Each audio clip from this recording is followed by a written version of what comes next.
Hello everyone, I'm Jay from Boulder Creek Railroad, and in today's video, I'll be reviewing the Athearn F45. This is the newest addition to my collection, and I'm very excited to go over it with you. Without further ado, let's get into the model.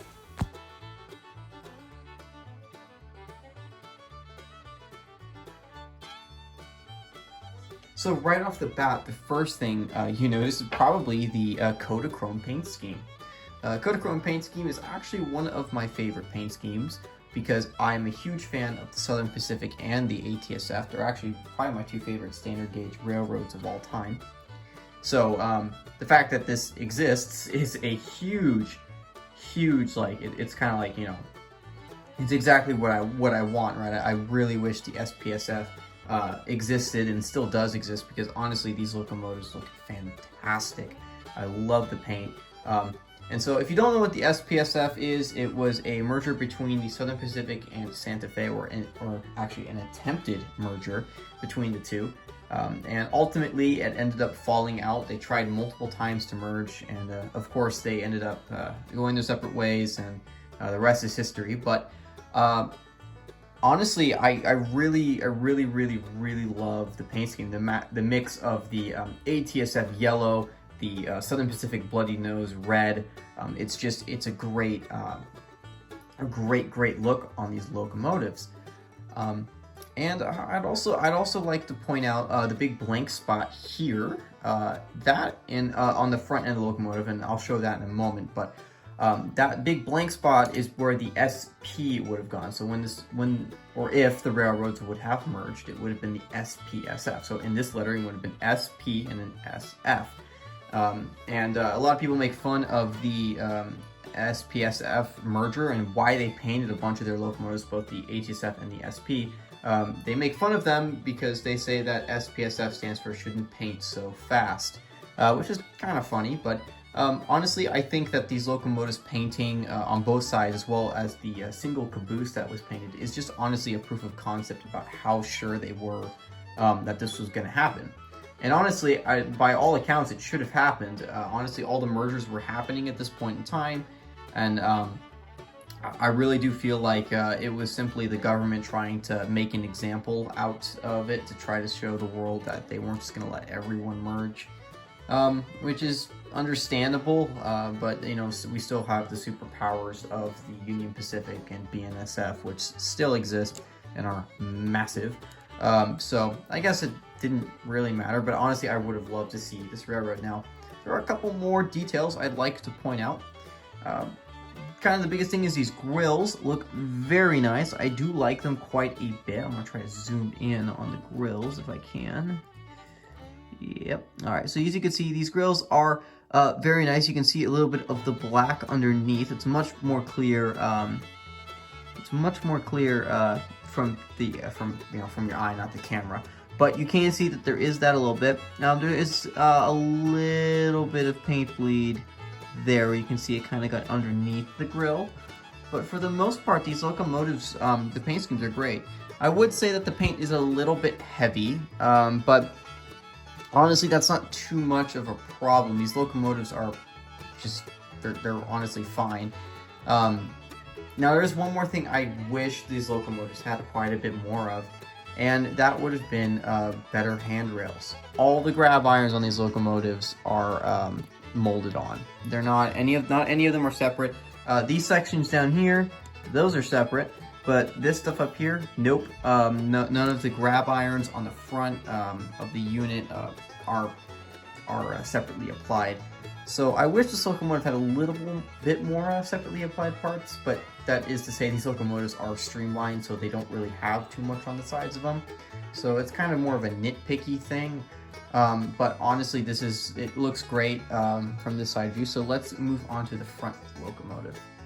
So now we're looking at the front of the locomotive, and yeah, you can got some good detail here as well. Again, like I said, just molded on grab irons there, but we do, although it's a little bit difficult to see, these guys here, these handrails here are separately applied, and so are these. No, this is one molded piece here, and that is a separately molded piece, but it's got some pretty good detail up here in the front. Here's where you start to see a little bit of that thick paint, and it's especially noticeable here in these gaps here, these panel gaps.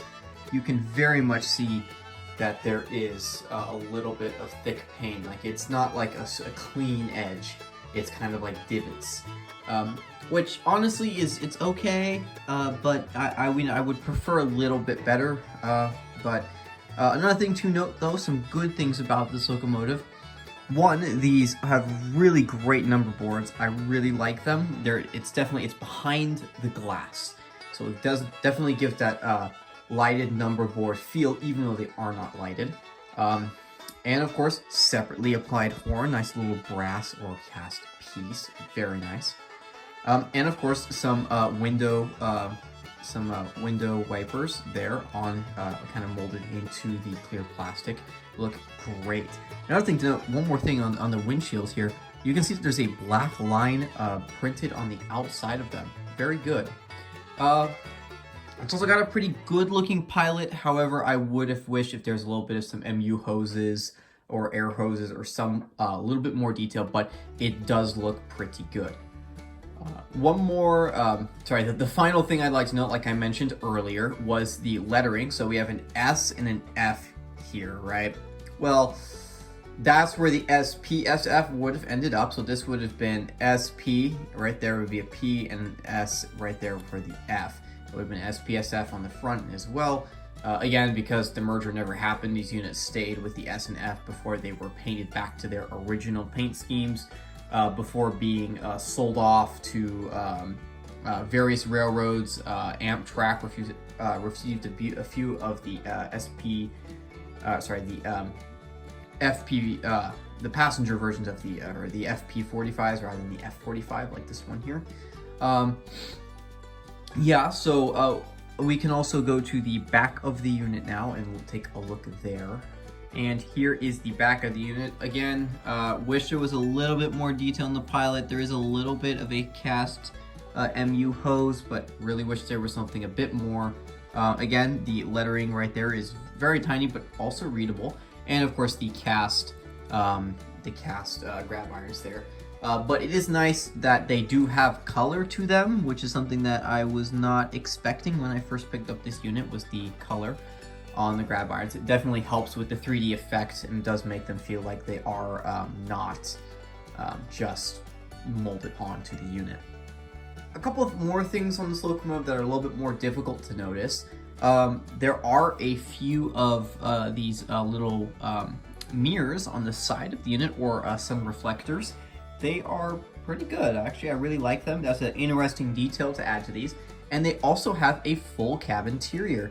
It is painted a minty green color, like a lot of cabs were on these locomotives. So that is something that is very intriguing to me, that they added that. Another thing is the fans on the top of the unit, which are here, have some very good detail to them. Although they are not see-through vents, they do have a nice illusion of it. So not too bad, actually. I think that the detail on this locomotive is really good. And I think compared to the Kato units, from what I can see, these guys have quite a bit more detail than the Kato units. That's something that I noticed a lot with the Kato or Kato locomotives, is that they don't always have the most detail compared to other locomotives or other manufacturers, but they have a great amount of it. So yeah, so I mean, it's good that this locomotive does exist, because this Athearn definitely had a lot more paint schemes. Again, Kodachrome is only made for these F45s by Athearn. Kato only makes ATSF, just believe blue paint schemes, and they make the Amtrak and the Maersk Sealand ones as well, but they don't make any of these more rare color schemes and paint schemes used by other railroads. So props to Athearn for actually doing this locomotive, because I mean, we definitely have a lack of Kodachrome locomotives in N scale, and well, Kodachrome is probably the coolest paint scheme thing ever. So now let's go into some of the sound effects and lighting effects and other sort of things on the locomotive. So the first sound effect we'll be listening to is engine startup. Engine startup is a little bit of a weird sound effect because it only turns on when, or immediately as you turn on the power to the entirety of your layout. So you can't like activate it with a push button like you would on my Scale-Train's turbine, where you click a button, or on my Kato F unit when you press the button to start the locomotive, or generally it's 8, then you'd hear the startup effect. On these locomotives here, it just immediately turns on as soon as power is applied to the track. So you can't actually control the on-off function, but you can mute the unit again by pressing 8.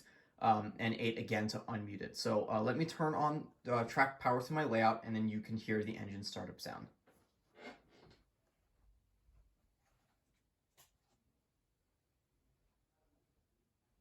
Here we go.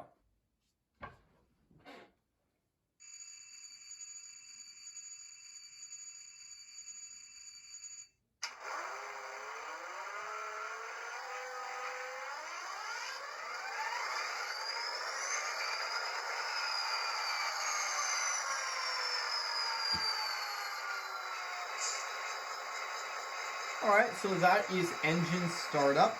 So there are a couple of sound functions this unit has. First, of course, is the horn.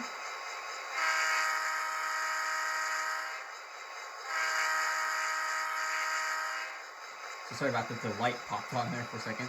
Of course, headlight, yes, like you just saw.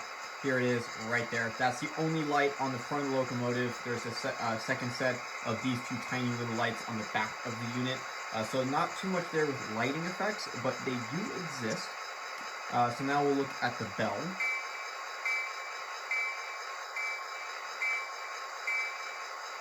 So that is the bell. There are a couple of other sound effects that you can hear. Crew chatter is one. Oh, sorry, that's the mute. That's one of the mute buttons, actually. So there we go. But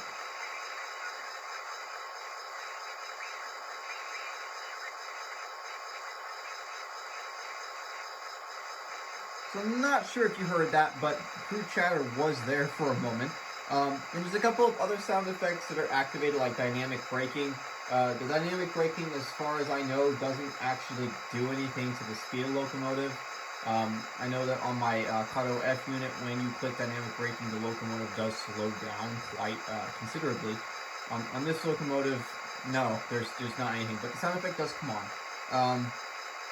So that's pretty much it for sound effects. There are a couple more that on the when you shift and do like functions 10 through the max or the 21 or something like that. So there are a couple more, but primarily those are the main sound effects 1 through 0 on your function keys. So now we can look at some of the movement and movement sounds from the locomotive.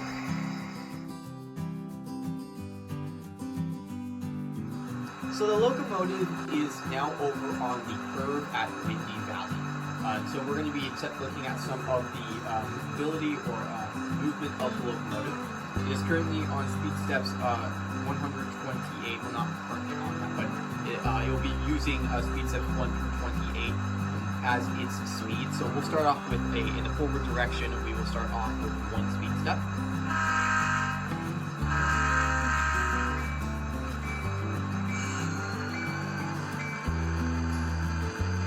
So as you can see, it has some pretty good slow speed capabilities. That's pretty good. And that's with not even touching any of the decoder settings at all. So I think that's pretty good for 1 speed step. And we'll go backwards as well. So yeah, I think low speed capability on this locomotive is very good. That was a rock on my track. It's not the locomotive. So don't worry about that. So we're going to bring it up to speed step 10 for a quick run by, and we'll see how that turns out.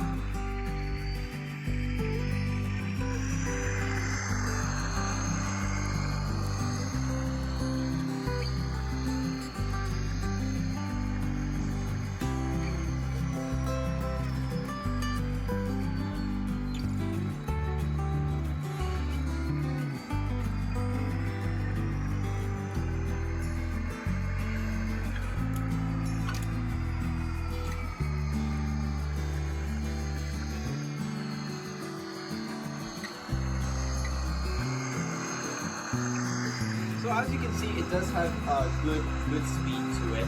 I'm not going to test it at 128 speed steps because that's not really necessary. I think you all know why. No one's going to really be running this guy at 128 speed steps. I actually like to run it around 15 to 20. I actually do that with quite a few of my locomotives. I think speed steps 15 to 20 are the most realistic for speed-wise for trains. But for the next, so yeah, that's pretty much most of this locomotive. So let's do a couple of beauty shots of the train going by with the loaded consist, and we'll end there.